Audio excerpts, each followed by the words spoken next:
જય સોમનાથ। હું છું ઘનશ્યામ ભટ્ટ સોમનાથથી અને તમામ લોકોને પહેલાં તો નૂતન વર્ષા અભિનંદન। સોમનાથ મહાદેવને પ્રાર્થના કરીએ કે આ વર્ષ તમામ લોકોના માટે સુખ શાંતિ અને સમૃદ્ધિમય જાય।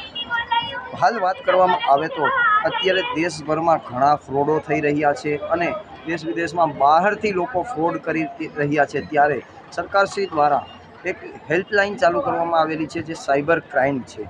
આ સાયબર ક્રાઇમનો આપ લોકો ઉપયોગ કરો અને તમામ લોકોને પણ ક્યાંય પણ ખોટા NGO ટ્રસ્ટના નામે રજિસ્ટ્રેશનો થતા હોય, કોઈ પણ રીતે ખોટી રીતે તમને ફોન આવતા હોય તો તેવા ફોનોને આપ ગુજરાત સરકારશ્રીના જે હેલ્પલાઇન નંબર આપેલા છે, જે સાયબર ક્રાઇમના નંબરો આપેલા છે, તેમાં આપ રજૂઆત કરો અને તેથી વધારે નથી શકતો ઉચ્ચ અધિકારીઓને પણ રજૂઆત કરો। ત્યારબાદ ગુજરાત સરકારશ્રી દ્વારા જે એક NGO ટ્રસ્ટ યોજના બહાર પાડવામાં આવેલી છે, જ્યાં જૂની જગ્યાઓ હોય, જે સ્કૂલો બનાવવાની હોય, ધાર્મિક મંદિરો બનાવવાના હોય, કોઈ પણ એજ્યુકેશનિંગ ટ્રસ્ટ જે બનાવવાનું હોય છે, ત્યાં ક્યાંય પણ હોસ્પિટલ પણ બનાવવાની હોય છે, ત્યાં પણ ગુજરાત સરકારશ્રી દ્વારા એ 50% ફંડ આપવામાં આવે છે। ખાસ કરીને વાત કરવામાં આવે તો જે અમુક વિસ્તારોમાં જ્યાં મંદિરો છે, હોસ્પિટલો છે અને જ્યાં સ્કૂલો નથી, જે બાળકોને ભણવું છે, જેને ભણવા માટે સ્કૂલો નથી, એવા માટે પણ સરકારશ્રી દ્વારા એક યોજનામાં આપ તમામ લોકો આ યોજનાનો લાભ લો। ખાસ કરીને તમામ લોકોને એક તો સોમનાથ મહાદેવના સાનિધ્યમાં જ હું ઉભ્યો છું અને તમામ લોકોને નવા વર્ષની હાર્દિક શુભેચ્છા પણ આપું છું અને આ વર્ષે ગુજરાત સરકાર અને પોલીસ તંત્ર એલર્ટ થઈને જે સાયબર ક્રાઇમ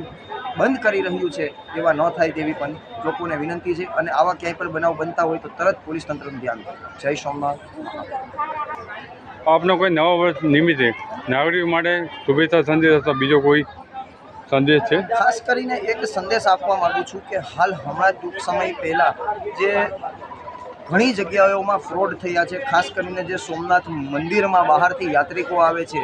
આ પોઈન્ટ તો ખાસ નોટ કરજો કે બહારથી યાત્રિકો આવે છે જે ઓનલાઈન બુકિંગ કરે છે અને જે સોમનાથ ટ્રસ્ટની ખોટી વેબસાઇટ બનાવીને યાત્રિકોને રૂમના પૈસા લેવામાં આવે છે, એ લોકોને રૂમના ફોટા મોકલાવે છે અને એ ખોટું છે, તે ફ્રોડ છે। આવા સોમનાથ ટ્રસ્ટના ખોટા ફ્રોડની વેબસાઇટમાં જતાની સોમનાથ ટ્રસ્ટ દ્વારા somnath.orgની વેબસાઇટ એડ કરવામાં આવેલી છે, આપ તેનો ઉપયોગ કરો અથવા સોમનાથ ટ્રસ્ટે હેલ્પલાઇન નંબર આપવામાં આવેલો છે, આપ એમનો ઉપયોગ કરો અને જો કાંઈ પણ નહીં થઈ શકતું હોય તો સોમનાથ ટ્રસ્ટ કાર્યાલય એલર્ટ છે, અહીં આવીને ઉપયોગ કરો અને જો આવા કોઈ પણ બહારથી આપ લોકો આવતા હોય અને ક્યાંય એવા ફ્રોડ થયા હોય તો ગીર સોમનાથ પોલીસ તંત્ર પણ અહીં એલર્ટ છે, આપ પોલીસ તંત્રને પણ ધ્યાન આપો। જય શ્રી કૃષ્ણ।